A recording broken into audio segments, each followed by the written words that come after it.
ভোটের মাঠে উত্তাপ ছড়াচ্ছে বিএনপি জামায়াত। দিন যতই ঘনিয়ে আসছে ততই জমে উঠছে নির্বাচনী প্রচার প্রচারণা।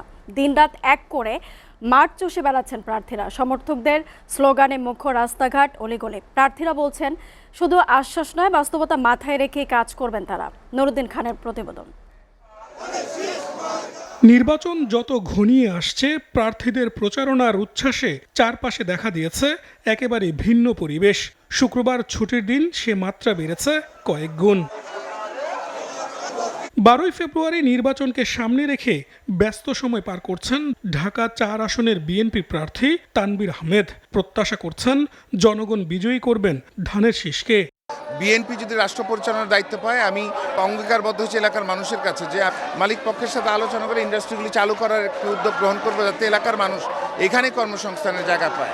বাদ জুমা নির্বাচনী গণসংযোগ করেন ঢাকা 11 আসনের বিএনপি প্রার্থী doctor M A Qayyum.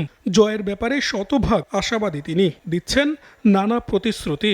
Dhaka 11 আসনে আমরা অত্যন্ত আশাবাদী এবং বিশ্বাস করি আগামী দিনে তারেক রহমানের নেতৃত্বে বাংলাদেশ একটি বৈষম্যহীন উন্নত কল্যাণ রাষ্ট্রে পরিণত হবে। ঢাকা 17 আসনে প্রচারণায় ব্যস্ত বিএনপি জামায়াত। তারেক রহমানের পক্ষে বনানী ডিওএইচএসে প্রচারণা চালান তার নির্বাচনী প্রচারণা কমিটির প্রধান সমন্বয়ক আব্দুস সালাম। তারেক রহমান যদি বিএনপি যায় তাহলে তারেক রহমান প্রধানমন্ত্রী হবে।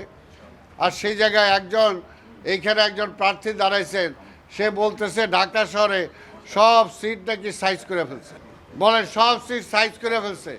যারা জীবনে এই বাংলাদেশের 50 বছর উপরে হয়ে গেছে স্বাধীনতা, ঢাকা শহরে একটা সিট পায় নাই। আর করাইল বস্তিতে গণসংযোগ করেন জামায়াত প্রার্থী ডাক্তার এস এম খালিদুজ্জামান। আমলাতন্ত্র দেশটাকে ধ্বংসের মুখে নিয়ে গেছে, মানুষের দেওয়ালে পিঠ থেকে গেছে। আমরা এইগুলো থেকে মুক্ত করার জন্য মানুষের কাছে এসেছি। ঢাকা 6 আসনের দয়াগঞ্জে ভোটারদের ধারে ধারে ঘুরছেন জামায়াত প্রার্থী আব্দুল মান্নান। নির্বাচন নিরপেক্ষ ও শান্তিপূর্ণ হলে ভোটের বিপ্লব ঘটবে বলে আশা প্রকাশ করেন তিনি।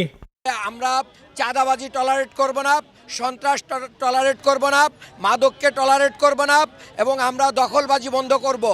ভোটে প্রতিদ্বন্দ্বিতার উত্তাপ ছড়ালেও বিএনপি জামায়াত প্রার্থীদের অনুরোধ ভোটারদের ভোটাধিকার প্রয়োগের। নুরুদ্দিন খান, এসআরটিভি, ঢাকা।